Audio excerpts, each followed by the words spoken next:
ko'ngildan sizni ulug' yubileyimiz bilan ham bugungi premyera bilan chin ko'ngildan tabrik etaman.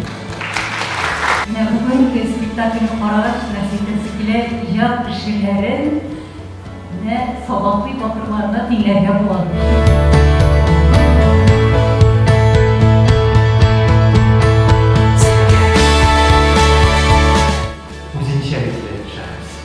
Sen o'z yo'ling bilan borasan.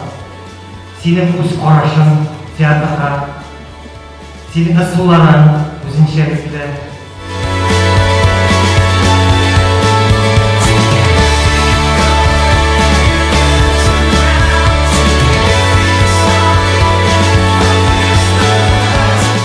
Zo'r rahmat sizga, borimizga sog'lik, salomatliklar.